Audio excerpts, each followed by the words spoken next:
Commercial जहाजों पर हमला और हॉर्मुज स्ट्रेट जैसे अंतर्राष्ट्रीय जलमार्ग में रुकावट अस्वीकार्य है।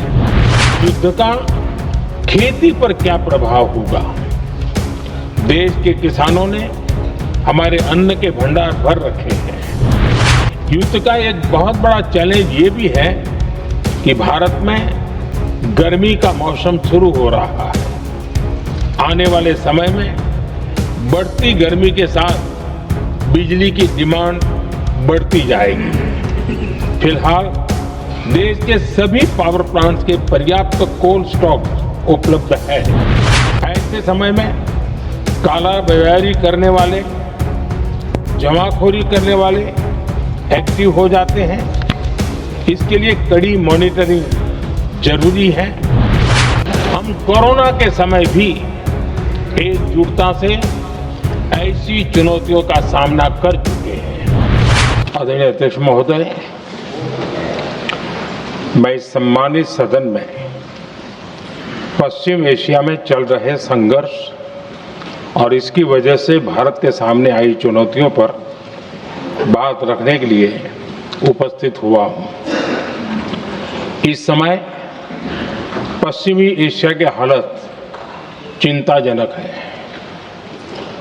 बीते 2-3 हफ्तों में जयशंकर जी ने और हरदीप पुरी जी ने इस विषय पर सदन को जरूरी जानकारी दी है।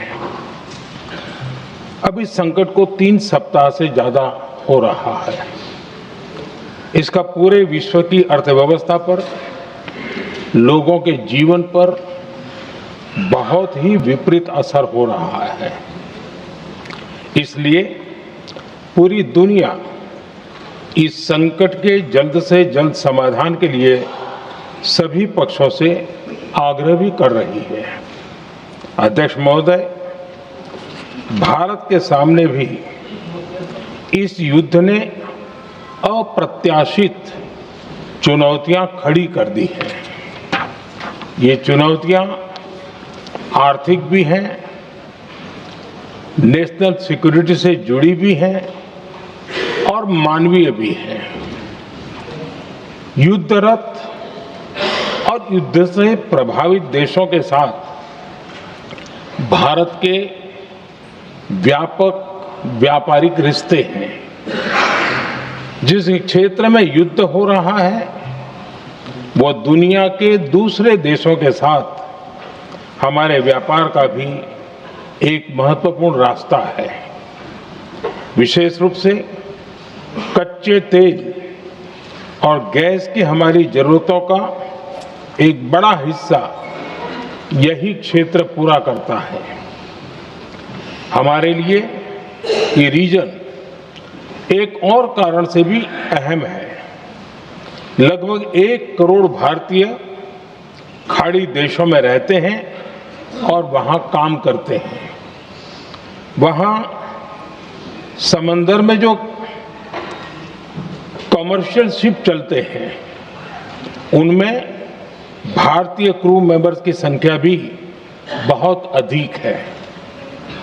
ऐसे अलग अलग कारणों के चलते भारत की चिंताएं स्वाभाविक रूप से अधिक है। इसलिए ये आवश्यक है कि भारत की संसद से इस संकट को लेकर एक मत और एकजुट आवाज दुनिया में जाए।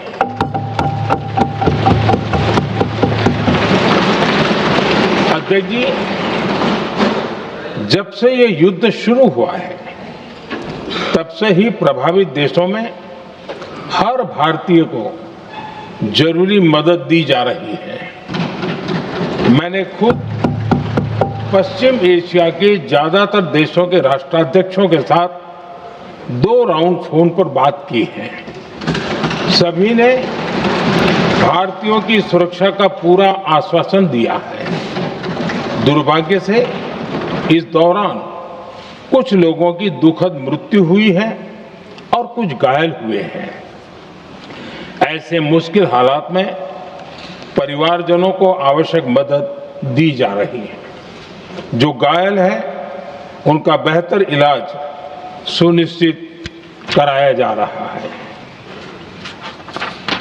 अध्यक्ष जी, प्रभावित देशों में हमारे जितने भी मिशन हैं वो निरंतर भारतीयों की मदद करने में जुटे हैं।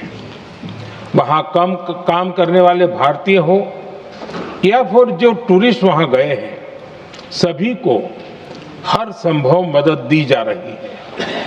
हमारे मिशन नियमित रूप से एडवाइजरी जारी कर रहे हैं। यहां भारत में और अन्य प्रभावित देशों में 24/7 कंट्रोल रूम और आपातकालीन हेल्पलाइन स्थापित की गई है। इनके माध्यम से सभी प्रभावितों को त्वरित जानकारी दी जा रही है। अध्यक्ष जी, संकट की स्थिति में देश विदेश में भारतीयों की सुरक्षा हमारी बहुत बड़ी प्राथमिकता रही है। युद्ध शुरू होने के बाद से लेकर अब तक 3,75,000 से अधिक भारतीय सुरक्षित भारत लौट चुके हैं। ईरान से ही अभी तक लगभग 1,000 भारतीय सुरक्षित वापस लौटे हैं। इनमें 700 से अधिक मेडिकल की पढ़ाई करने वाले युवा हैं। खाड़ी देशों में भारतीय स्कूलों में हजारों विद्यार्थी पढ़ते हैं। सीबीएसई ने ऐसे सभी भारतीय स्कूलों में होने वाली कक्षा 10वीं और 12वीं की निर्धारित परीक्षाओं को रद्द कर दिया है। इन बच्चों की पढ़ाई निर्बाध चलती रहे, इसके लिए सीबीएसई उचित कदम उठा रही है। यानी सरकार संवेदनशील भी है, सतर्क भी है और हर सहायता के लिए तत्पर भी है। माननीय अध्यक्ष जी, भारत में बड़ी मात्रा में कच्चा तेल, गैस और फर्टिलाइजर जैसी अनेक जरूरी चीजें हॉर्मुज स्ट्रेट के रास्ते से आती हैं। युद्ध के बाद से ही हॉर्मुज स्ट्रेट में जहाजों का आना जाना बहुत चुनौतीपूर्ण हो गया है। बावजूद इसके हमारी सरकार का ये प्रयास रहा है कि पेट्रोल, डीजल और गैस की सप्लाई बहुत ज्यादा प्रभावित न हो, देश के सामान्य परिवारों को परेशानी भी कम से कम हो, इस पर हमारा फोकस रहा है। हम सभी जानते हैं, देश अपनी जरूरत की 60% एलपीजी आयात करता है। इसकी सप्लाई में अनिश्चितता के कारण सरकार ने एलपीजी के डोमेस्टिक उपयोग को प्राथमिकता दी है। साथ ही एलपीजी के देश में ही उत्पादन को भी बढ़ाया जा रहा है। पेट्रोल, डीजल की सप्लाई पूरे देश में सुचारू रूप से होती रहे, इस पर भी लगातार काम किया गया है।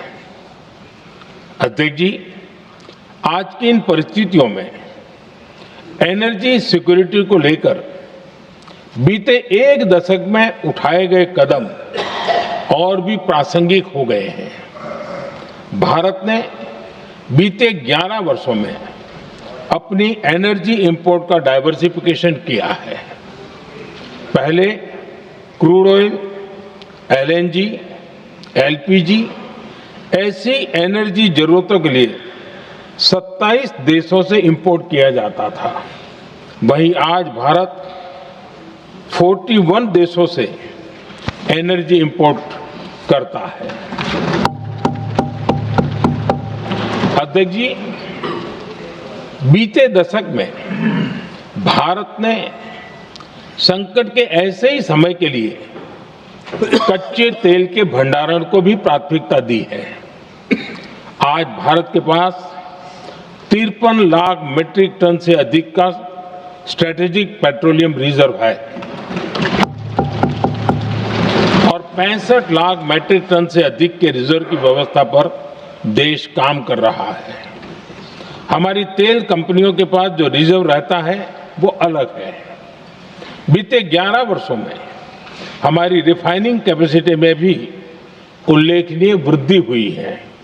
अध्यक्ष जी, सरकार अलग अलग देशों के सप्लायर्स के साथ भी लगातार संपर्क में है। प्रयास ये है कि जहां से संभव हो वहां से तेल और गैस की सप्लाई होती रहे। भारत सरकार गल्फ और आसपास के शिपिंग रूट्स पर निरंतर नजर बनाए हुए है। हमारा प्रयास है कि तेल हो, गैस हो, फर्टिलाइजर हो, ऐसे हर जरूरी सामान से जुड़े जहाज भारत तक सुरक्षित पहुंचे। हम अपने सभी वैश्विक सहयोगियों के साथ निरंतर संवाद कर रहे हैं ताकि हमारे मैरीटाइम कॉरिडोर सुरक्षित रहे। ऐसे प्रयासों के कारण बीते दिनों हॉर्मुज स्ट्रेट में फंसे हमारे कई जहाज भारत आए भी हैं। अध्यक्ष जी, संकट के इस समय में देश की एक और तैयारी भी बहुत काम आ रही है। पिछले 10-11 साल में इथेनॉल के उत्पादन और उसकी ब्लेंडिंग पर अभूतपूर्व काम हुआ है। एक दशक पहले तक देश में सिर्फ 1-1.5% इथेनॉल ब्लेंडिंग कैपेसिटी थी। आज हम पेट्रोल में 20% इथेनॉल ब्लेंडिंग के करीब पहुंच रहे हैं। इसके कारण प्रति वर्ष करीब 4.5 करोड़ बैरल कम ऑयल इंपोर्ट करना पड़ रहा है। ऐसे ही रेलवे के बिजलीकरण से भी बहुत बड़ा फायदा हो रहा है। अगर रेलवे का इतना बिजलीकरण न होता तो हर साल करीब 180 करोड़ लीटर डीजल अतिरिक्त लगता। ऐसे ही हमने मेट्रो का नेटवर्क बढ़ाया है। 2014 में जहां देश में मेट्रो नेटवर्क 250 किलोमीटर से भी कम था, आज ये बढ़कर करीब 1100 किलोमीटर हो गया है। हमने इलेक्ट्रिक मोबिलिटी पर बहुत अधिक बल दिया। केंद्र सरकार ने राज्यों को 15,000 इलेक्ट्रिक बसें चलाने के लिए दी हैं। आज जिस स्केल पर वैकल्पिक ईंधन पर काम हो रहा है, उससे भारत का भविष्य और सुरक्षित होगा।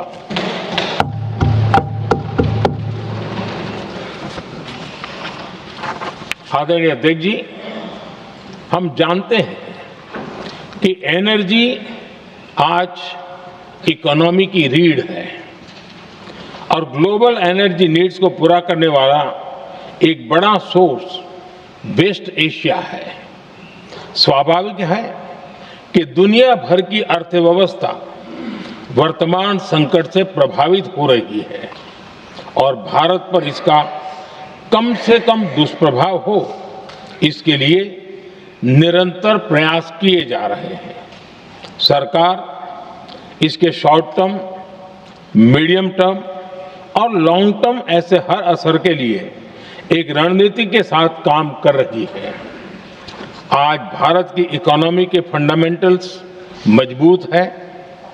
इससे भी देश को बहुत मदद मिली है। हम हर सेक्टर के स्टेक होल्डर्स के साथ चर्चा कर रहे हैं। जहां भी जरूरत है उस सेक्टर को आवश्यक सपोर्ट दिया जा रहा है। भारत सरकार ने एक इंटर मिनिस्ट्रियल ग्रुप भी बनाया है।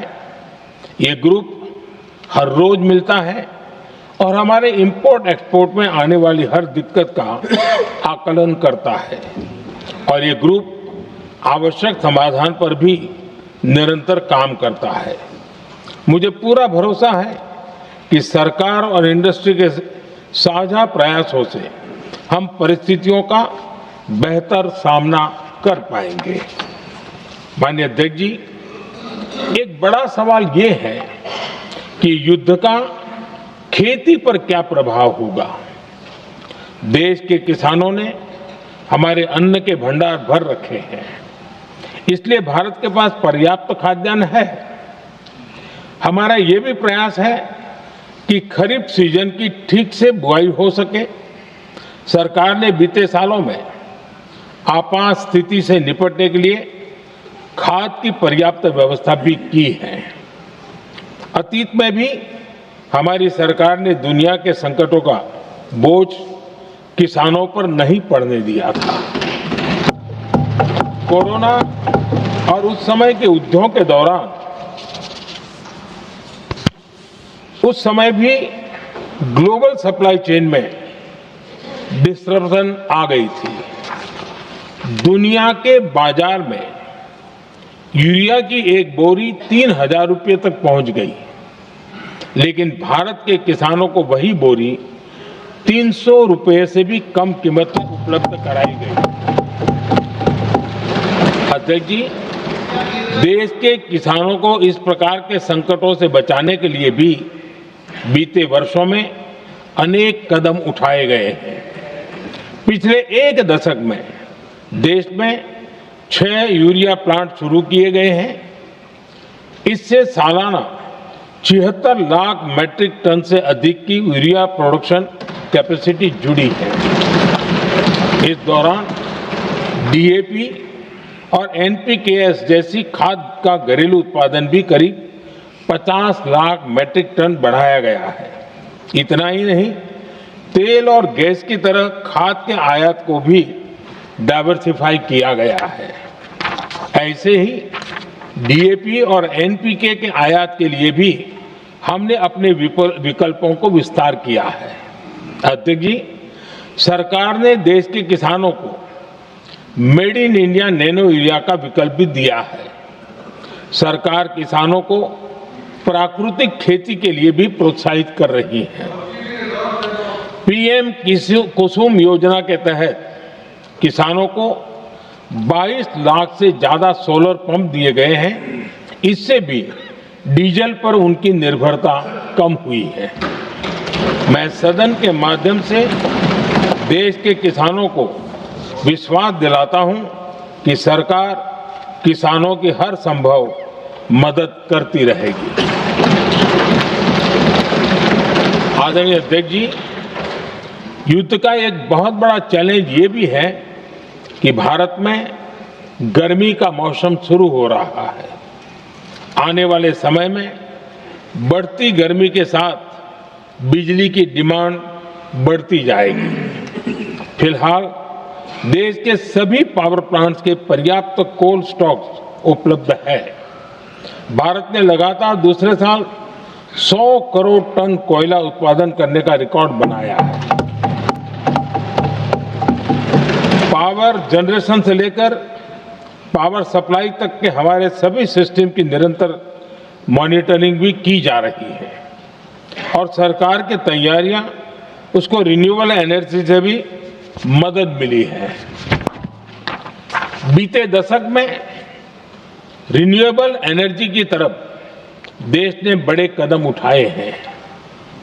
आज हमारी total installed power generation capacity का आधा हिस्सा रिन्यूएबल सोर्स से आता है। हमारी कुल रिन्यूएबल क्षमता आज 250 गीगावाट के ऐतिहासिक आंकड़े को पार कर गई।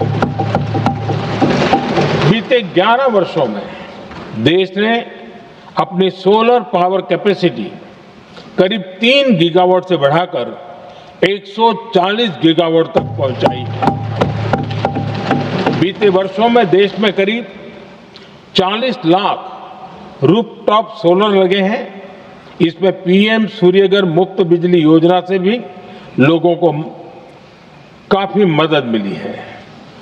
गोवर्धन योजना के तहत देश में आज 200 कॉम्प्रेस्ड बायोगैस प्लांट भी काम करना शुरू कर चुके हैं। ये सारे प्रयास आज देश के बहुत काम आ रहे हैं। सरकार ने भविष्य की तैयारी और बढ़ाते हुए शांति एक्ट माध्यम से देश में न्यूक्लियर एनर्जी के उत्पादन को भी प्रोत्साहित किया।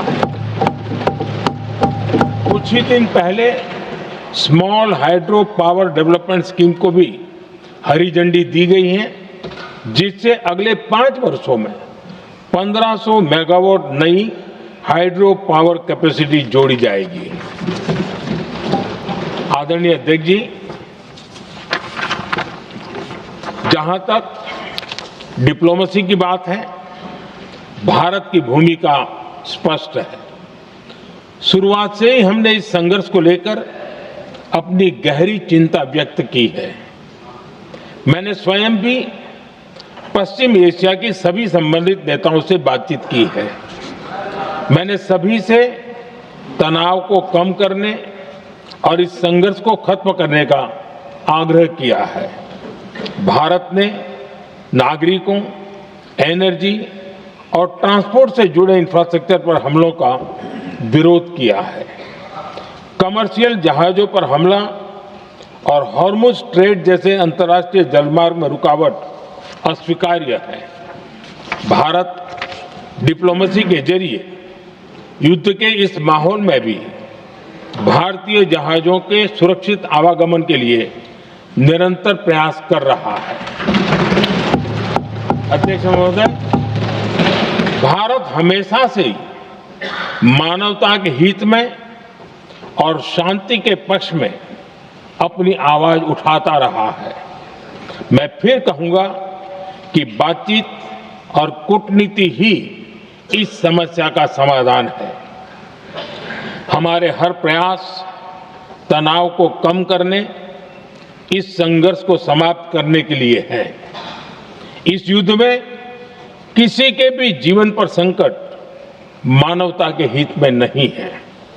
इसलिए भारत का प्रयास सभी पक्षों को जल्द से जल्द शांतिपूर्ण समाधान के लिए प्रोत्साहित करने का है।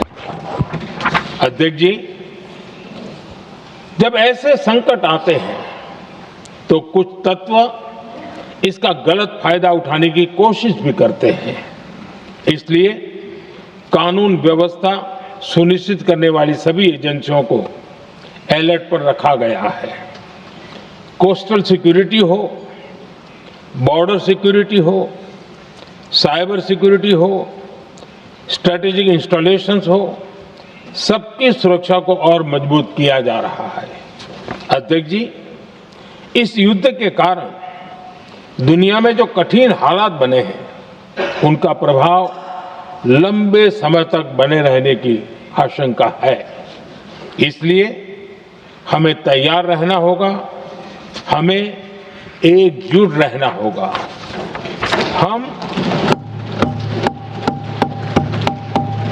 हम कोरोना के समय भी एकजुटता से ऐसी चुनौतियों का सामना कर चुके हैं। अब हमें फिर से उसी तरह तैयार रहने की आवश्यकता है। धीरज के साथ, संयम के साथ, शांत मन से हमें हर चुनौती का मुकाबला करना है और यही हमारी पहचान है, यही हमारी ताकत है। और हां, हमें बहुत सावधान और सतर्क भी रहना है। हालात का फायदा उठाने वाले झूठ फैलाने का प्रयास करेंगे, ऐसे लोगों की कोशिशों को सफल नहीं होने देना है। मैं देश की सभी राज्य सरकारों से भी इस सदन के माध्यम से आग्रह करूंगा, ऐसे समय में कालाबाजारी करने वाले, जमाखोरी करने वाले एक्टिव हो जाते हैं। इसके लिए कड़ी मॉनिटरिंग जरूरी है।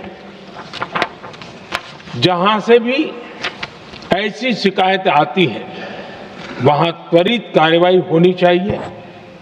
देश की हर सरकार और देश का हर नागरिक जब मिलकर चलेंगे तो हम हर चुनौती को चुनौती दे सकते हैं। इसी आग्रह के साथ मैं अपना वक्तव्य समाप्त करता हूं। बहुत बहुत धन्यवाद।